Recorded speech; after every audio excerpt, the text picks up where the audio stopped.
저희는 지난 13번의 시간을 통해서 창세기부터 출애굽의 과정, 특히 이 창세기부터 출애굽 과정이 기록된 이 모세 오경 속에 숨겨진 예수 그리스도를 찾아가 보는 시간을 가졌었습니다.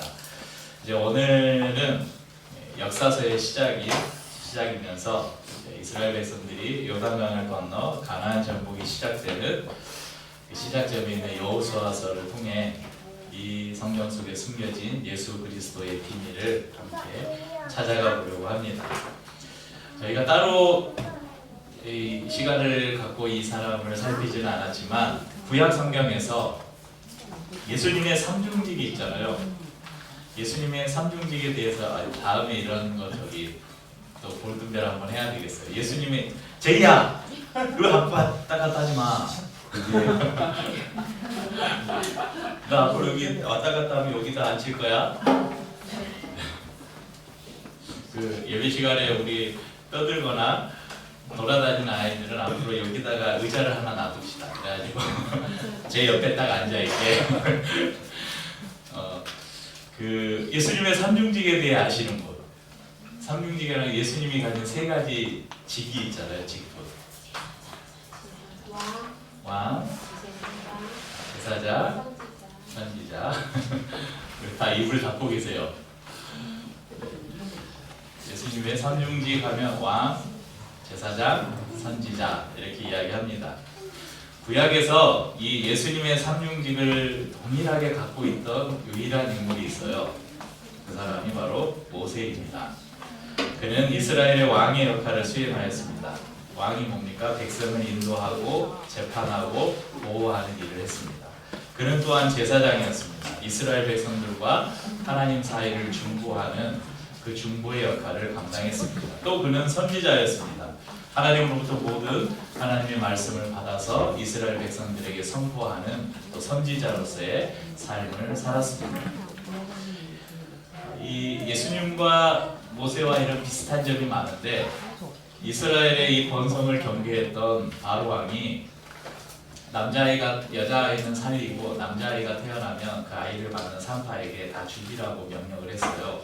그러면 이스라엘 백성들이 막 숫자가 그때는 막 출산 장려 정책을 펼치지도 않았는데 애굽 땅에 살고 있던 이스라엘 백성들이 숫자가 막 너무 급속하게 느는 거예요. 그러니까 남자가 태어나면 다 죽여라 그랬는데 그 속에서 이 모세가 건짐을 받았잖아요.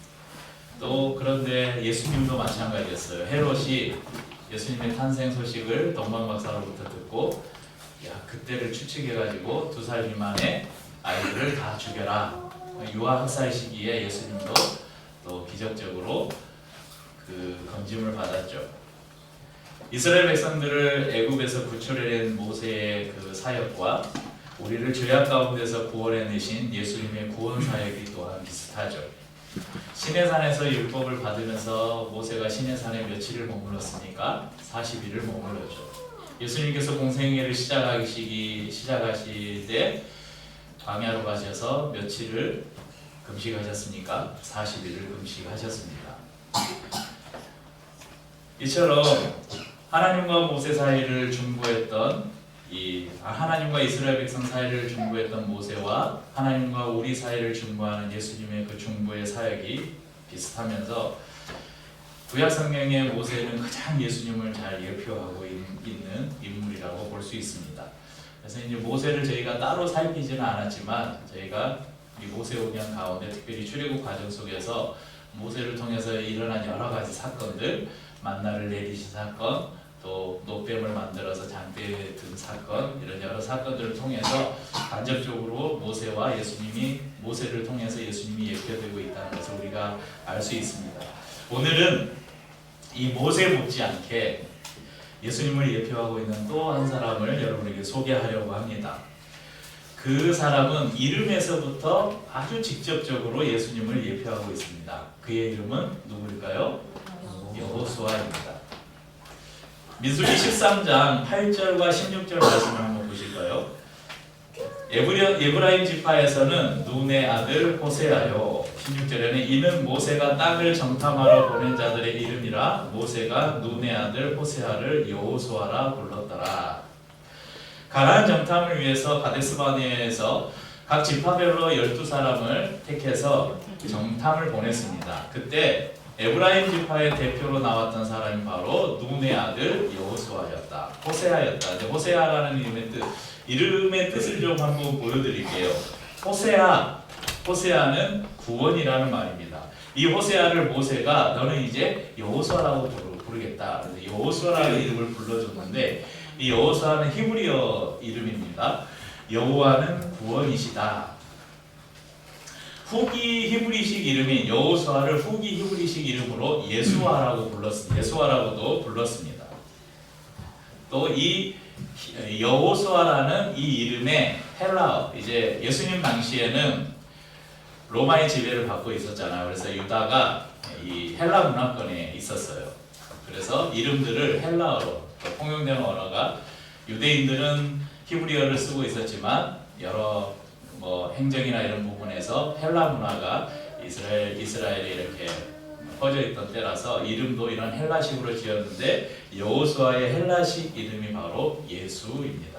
이 예수는 역시 하나님은 구원이시다 이런 의미를 갖고 있습니다. 그래서 마태복음 1장 21절을 보면 예수님의 탄생을 예언하면서 이렇게 말씀하시잖아요. 아들을 낳으리니 이름을 예수라 하라. 왜 예수라 하냐? 그가 자기 백성을 그들에 대해서 구원할 자이십니다. 하나님은 구원이시다. 이런 이름을 지어줘라. 왜냐하면 그를 통해서 하나님께서 이스라엘을 구원하실 것이다. 이런 예언을 담고 있죠. 하지만 단지 이름이 같다는 이유로 우리가 여호수아가 예수님을 예표하고 있다. 이렇게 말하기는 좀 무리가 있습니다. 왜냐하면 성경에 보면 우리 소선지서에 보면 호세아서가 있잖아요. 호세아 선지자도 있고 또 성경을 이렇게 찾아보면 예수아라는 또 다른 인물도 있고 이 본서에 등장하는 여호수아 말고 또 제사장 여호수아도 있어요.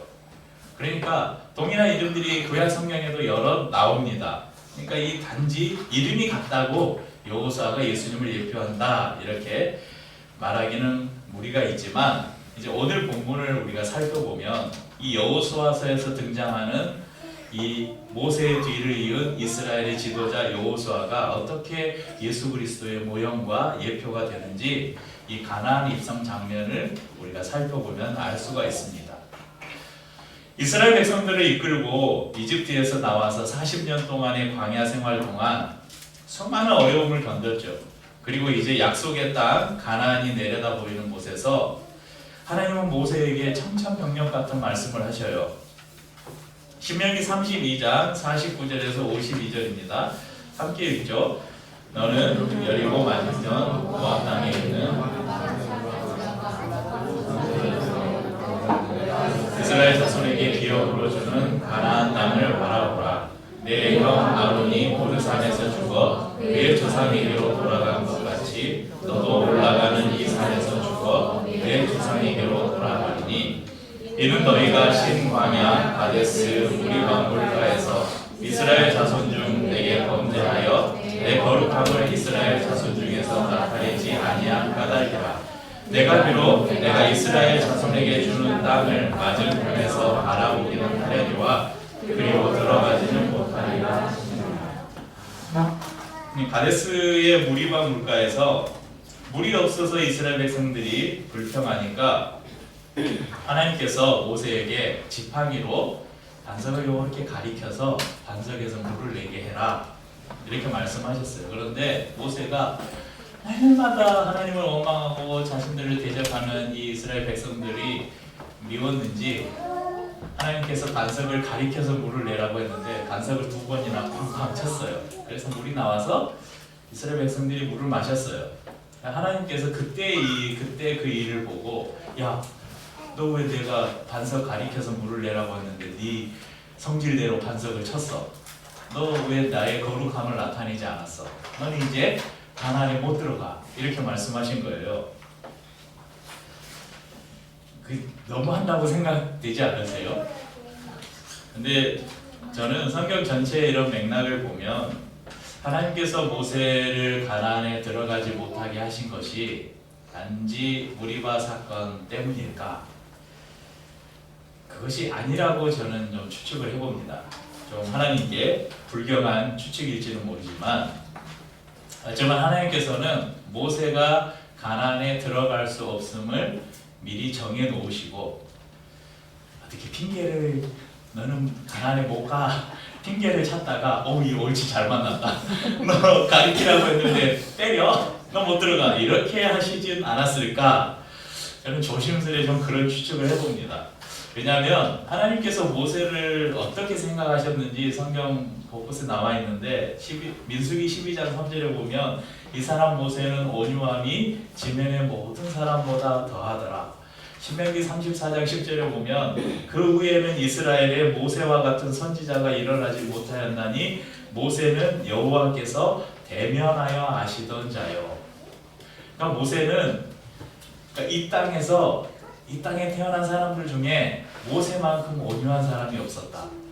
또 그는 모세와 같은 선지자는 이전에도 없었고 그 이후에도 없을 것이다. 왜냐하면 모세는 하나님과 대면하여 얼굴과 얼굴을 맞대고 이야기했던 사람이다. 이렇게 모세를 하나님께서 인정하셨잖아요. 그런데 못 들어간다고요? 단지 반석을 쳤다고? 그럼 그 이후에 일어난 사건들을 보면 조금 그 이유를 짐작을 해볼 수 있을 것 같습니다. 왜냐하면 예수님의 그림자로, 아까도 말씀드렸죠. 모세도 예수님의 그림자로 예수님을 잘 예표하고 있는 인물이라고. 그런데 이 모세는, 모세 하면 뭐예요? 모세 이퀄, 모세에게 항상 따라다니는 두자, 율법. 모세 하면 율법이에요. 이 율법을 대표하는 모세는 은혜의 시대를 예표하는 가나안에 갈 수 없다는 거예요. 모세가 아닌 새로운 은혜의 시대를 여는 예수님의 또 다른 그림자가 필요했다는 것입니다. 그리고 그 사람이 바로 여호수아입니다. 여호수아를 통해서 출애굽 1세대, 하나님께서 그 가데스 바네에서 이 가나안을 정탐하고 돌아온 그 부정적인 보고를 보고 사람들이 하나님을 원망하고 할 때, 이 출애굽 1세대, 당시 그때 20세 이상의 모든 성인 남자들이 다 죽을 때까지 광야 40년을 뺑뺑이를 돌렸잖아요.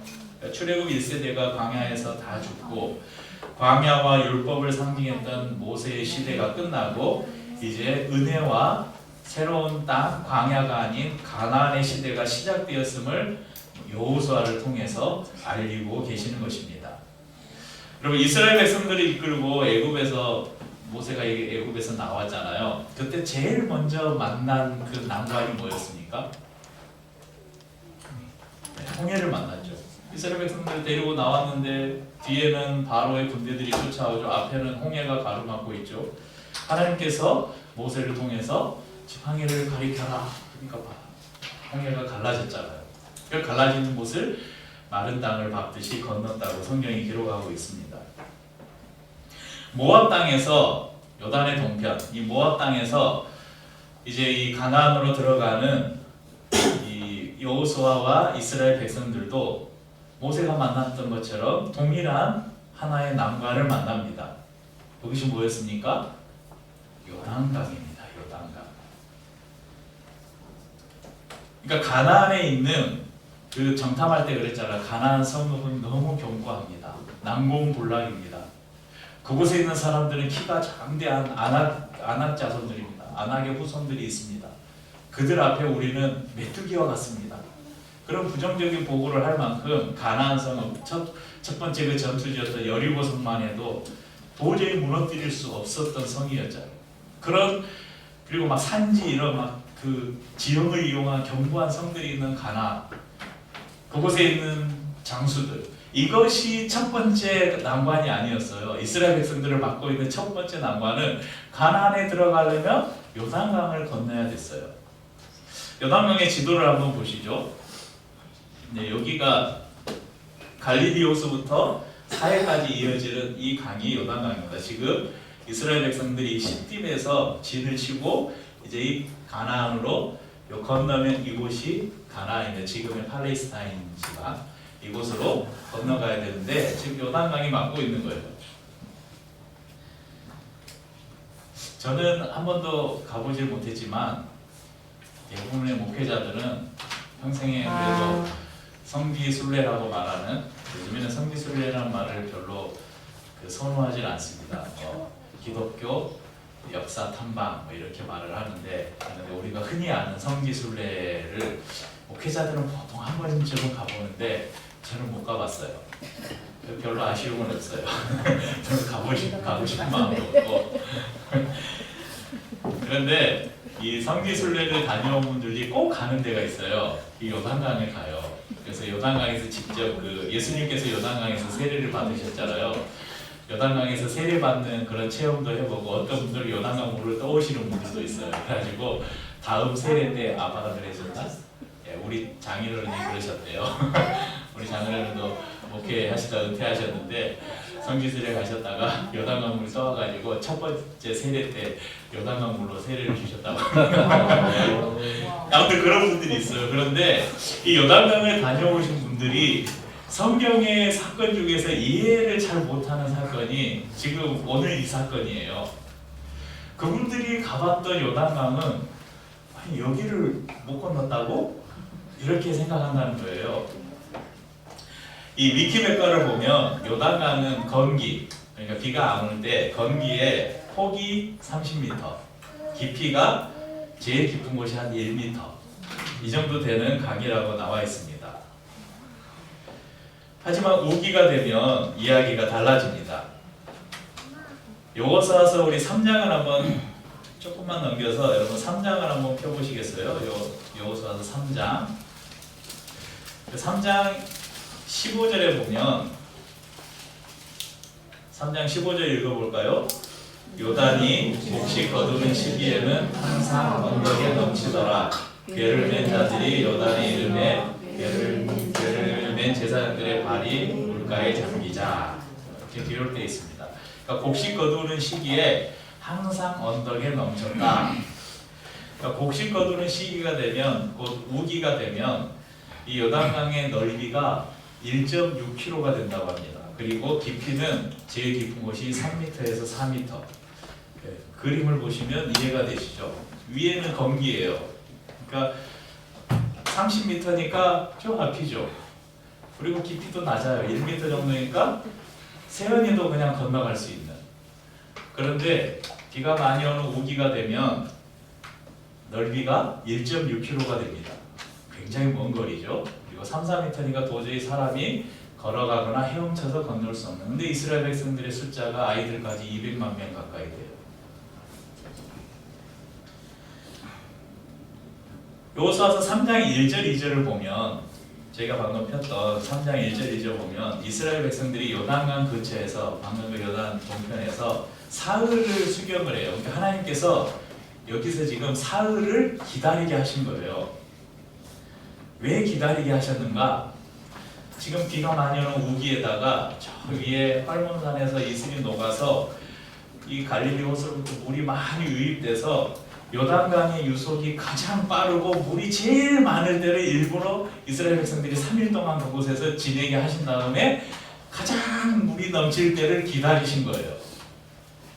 그리고 그 타이밍에 하나님은 이스라엘 백성들에게 이제 건너라.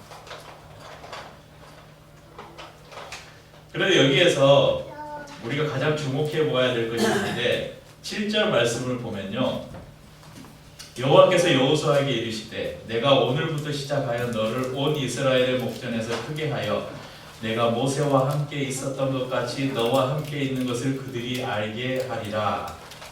하나님께서 여호수아에게 말씀하시기를, 야, 모세를 내가 크게 만들고 그를 이스라엘의 지도자로 세우고 내가 그 광야 40년 동안 모세와 함께 했던 것을 너가 알지?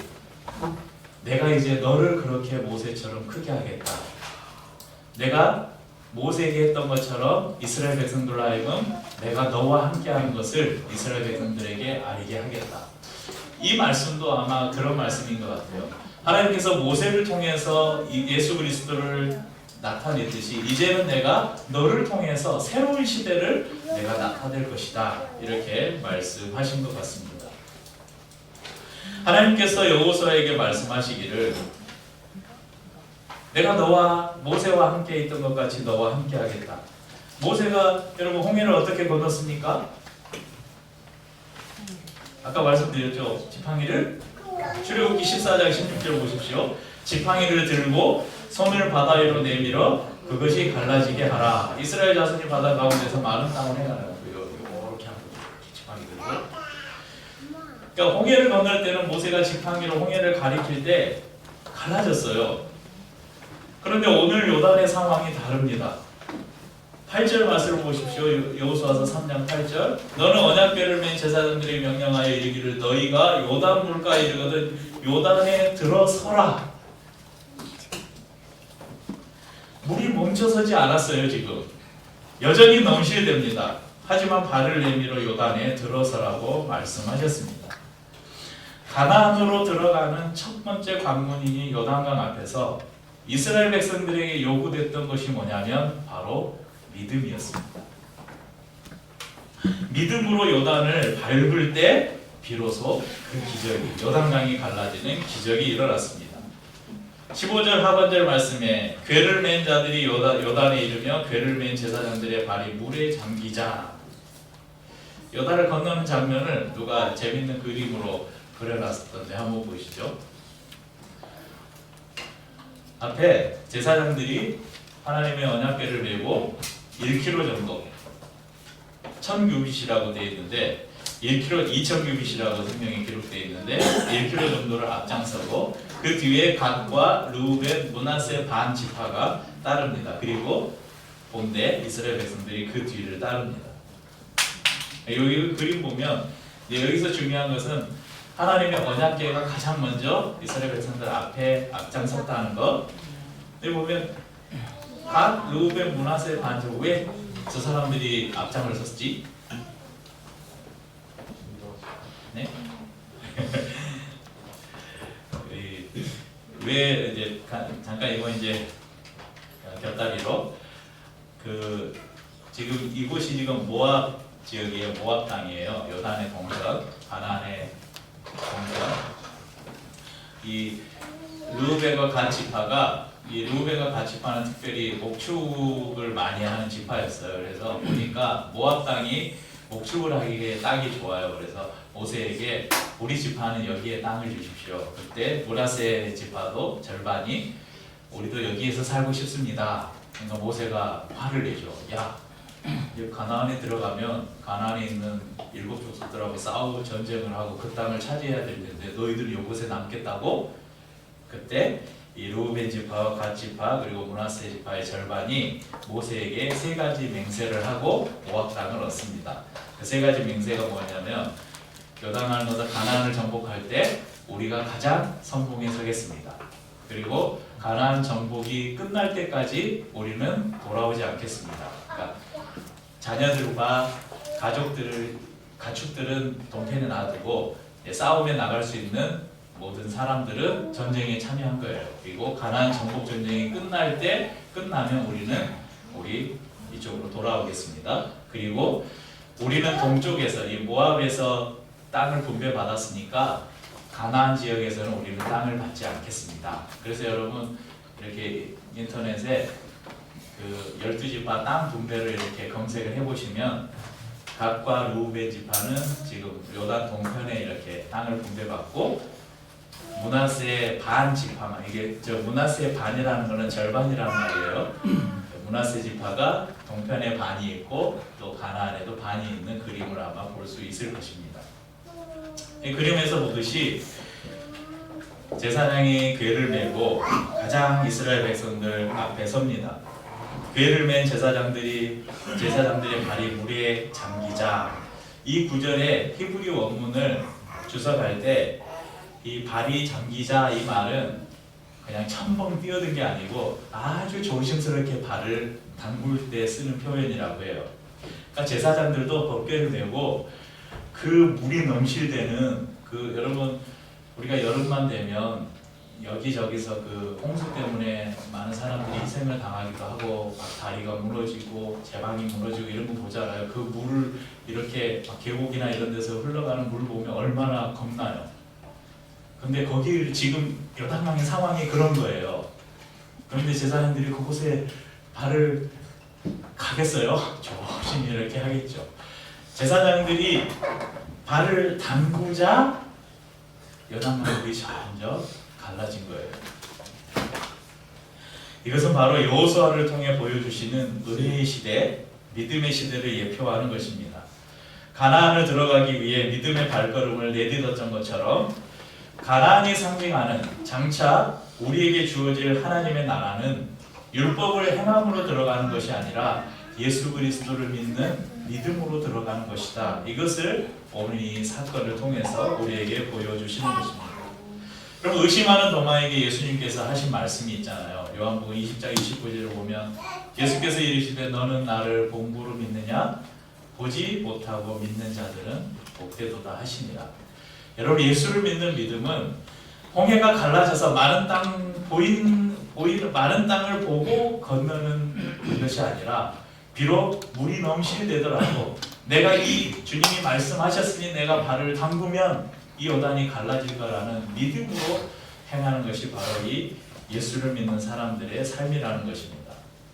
모세의 뒤를 이어서 이스라엘의 지도자가 된 여호수아는 광야의 오랜 고통의 시간을 끝내고 안식의 땅으로 이스라엘 백성들을 인도했습니다. 하지만 우리 예수님은 죄악 가운데 빠져있던 모든 인류를 해방시키시고 영원한 안식으로 우리를 인도해 가십니다. 차이가 있다면 여호수아를 통해서 이스라엘이 얻은 안식은 한 민족, 이스라엘 백성들이라는 한 민족에 국한되었고 일시적이었다는 거예요.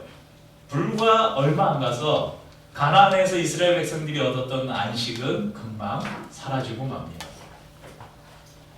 히브리서 4장 8절에 보면 이런 말씀이 있습니다. 만일 여호수아가 그들에게 안식을 주었더라면 그 후에 다른 날을 말씀하지 아니하였으리라. 그러니까 여호수아가 준 안식이 완전했다면, 영원했다면 그 이후에 다른 안식이 필요하겠느냐? 여호수아가 준 그 안식이 불완전했기 때문에 그 후에 다른 날을 말씀하셨다. 그 다른 날이 뭐예요? 예수님을 통해서 참 안식이 너희에게 주어질 것이다. 이렇게 말씀하셨다는 것입니다. 안식을 주는 방법은 어떻습니까? 여호수아는 악한 세상으로 대표되는 가나안의 7 족속. 그래서 어떤 분들은 가나안의 그 가나안 족속, 헷 족속, 히위 족속, 브리스 족속, 기르가스 족속, 아모리 족속, 여부스 족속, 이 7 족속이 가나안 땅에 살고 있었어요. 이 7이잖아요. 이 7이 하나님 만든. 그래서 이것을 우리 지금 우리가 살아가는 사회하고 정치, 경제, 사회, 문화 뭐 하고 7가지를 이렇게 비교하는데, 그러니까 이 가나안에 살고 있던 7 족속을 몰아내기 위해서 여호수아는 뭘 했어요? 전쟁을 했죠. 전쟁으로 그들을 몰아냈어요. 그런데 예수님은 사단의 지배를 받고 있던 세상 가운데 하나님을 모르고 살아가던 우리를 구원하시기 위해서 예수님이 선택하신 방법은 뭐였습니까? 자신의 십자가에 내어주는 방식이었습니다. 여호수아가 죽은 후에, 여러분 여호수아서 다음에 사사기를 보면 가나안에서 얻었던 그 안식이 얼마나 일시적이었는지를 알 수 있습니다. 여호수아를 알지 못하는 그 이후에 일어난 다른 세대는 하나님을 알지 못하고 자기 소견에 옳은 대로 행했다. 그 표현이 사사기에 계속 반복돼요. 자기 소견에 옳은 대로 행했다. 그래서 여호수아 사후에 사사기에 보면 메소포타미아의 구산 리사다임, 모압의 에글론 왕, 가나안 족속의 야빈 왕, 미디안 족속, 블레셋 족속, 암몬 족속까지 끊임없는 침략을 받습니다. 물론 그때마다 하나님께서 사사를 세우셔서 이스라엘을 구원하시긴 하시지만 그 안식이 아주 일시적이에요. 짧아요. 구원해 주시면 또 하나님 반역하고 떠나면 또 침략받고 고통당하다가 또 살려주세요 하면 또 살려주시고, 수많은 침략으로 고통받는 이 이스라엘 백성들은 그런 자신의 민족을 보면서 무슨 생각을 했겠어요? 여호수아가 주었던 그 안식이 온전한 안식이 아니었구나. 그리고 이 일시적인 안식이 아닌 영원한 안식을 주실 분을 우리가 기다려야 되겠구나. 그분이 누구예요? 메시아. 그래서 이스라엘에 지금도 유대인들은 아직 메시아가 예수님이 아직 오지 않았다고 아직도 메시아를 기다리고 있잖아요. 영원한 안식을 주실 메시아를 기다리고 있습니다. 그런데 우리는 믿고 있습니다. 마침내 온전한 안식을 주신 새로운 여호수아, 바로 예수님이 이 땅에 오신 것입니다. 여호수아가 율법의 시대를 끝내고 은혜의 시대를 연 것처럼 예수님은 율법의 완성자이시면서 은혜의 시대를 여셨습니다. 마태복음 5장 17절에 예수님은 내가 율법이나 선지자를 폐하러 온 줄로 생각하지 말라. 폐하러 온 것이 아니요 완전하게 하려 왔다. 에베소서 2장 14절에서 16절에는 그는 우리의 화평이신지라 둘로 하나를 만드사 원수된 것 곧 중간에 막힌 담을 자기 육체로 하시고 법조문으로 된 계명의 율법을 폐하셨으니, 이거 뭐냐면 모세의 율법을 말하는 거예요. 이는 이 둘로 자기 안에서 한 세 사람을 지어 화평하게 하시고 또 십자가로 이 둘을 한 몸으로 하나님과 화목하게 하려 하심이라. 원수된 것을 십자가로 소멸하시고, 율법을 지킴으로 하나님과 우리 사이가 화목된 것이 아니라 이제 십자가를 통해서 이루어 놓으신 예수 그리스도의 그 구원의 사건을 믿는 믿음으로 하나님과 우리 사이에 있던 모든 담을 다 허무시고 우리로 하나님과 하나 되게 하셨다 말씀하십니다. 율법이 요구하는 바가 뭡니까? 하나님이 주신 구약시대 이스라엘 백성들에게 주신 율법은 죄를 지었어요. 그러면 뭐예요? 합당한 대가를 치러야 되는 거예요. 그 대가를 내가 치를 수 없으니까 짐승을 대신 잡아서 제사를 지냈잖아요. 우리가 지금까지 성막을 통해서 배운 것들. 예수님은 율법이 요구하는 우리 모두의 죄에 대한 대가를 지불하셨는데 바로 자신을 완전한 제물로 단번에 십자가에 들여서 율법의 요구를 만족시키셨습니다. 그래서 그분의 십자가를 믿고 의지하는 사람들은 더 이상 율법이 요구하는 그 대가가 필요 없어지게 된 거예요. 그러니까 율법이 우리에게, 사단이 우리를 정죄하는, 야, 너 죄졌잖아. 그럼 너 합당한 벌을 받아야지. 이게 율법이 우리를 정죄하는 거예요. 그러니까 사단은 아직도 우리 속에서 옛날에 그 율법을 가지고 와서 우리를 지금도 정죄해. 야, 너 죄졌잖아. 네가 가고 하나님 앞에 나간다고 기도한다고 네 기도를 하나님이 들어주실 것 같아? 너 같은 죄인이 뭐 하나님의 은혜를 받을 수 있을 것 같아? 이것이 사단이 우리에게 정죄하는 거예요. 그때 우리는 뭐라고 말하냐면, 야, 내가 지은 죄 예수님이 값을 다 치렀어. 그러니까 나는 당당하게 하나님 앞에 나아갈 수 있어. 그렇게 우리가 사단에게 선포할 수 있는 것입니다. 우리에게 요구되는 것은 율법의 준수가 아닌 예수 그리스도를 믿는 믿음입니다. 넘실대는 요단강에 믿음으로 발을 내딛었던 제사장들처럼 이제 우리도 믿음으로 우리의 발걸음을 내딛어야 할 것입니다. 우리의 삶은 수많은 모험의 연속입니다. 하나님의 일을 이루는데 하나님께서 우리에게 원하시는 그 삶을 살아가는데, 야, 시간이 좀 나고 여유 생기면 해야지. 지금은 경제적으로 너무 힘들어. 돈 좀 모아서 해야지. 내 믿음은 너무 작아. 내 믿음이 좀 커지면 해야지. 이런 생각으로 살면 평생 우리의 삶에는 요단강이 갈라지는 기적을 체험할 수 없을 것입니다. 시간이 없어도, 물질이 부족해도, 믿음이 작다 여겨지고 내가 능력이 없다 생각될 때에도 주님이 우리에게 주님의 마음을 부어주시고 주께서 가라 말씀하시고 주께서 네 발을 내딛어라 말씀하실 때, 네, 제가 믿음으로 내 발걸음을 내딛습니다. 그렇게 나아갈 때 우리 삶은 놀라운 기적의 연속이 될 것입니다.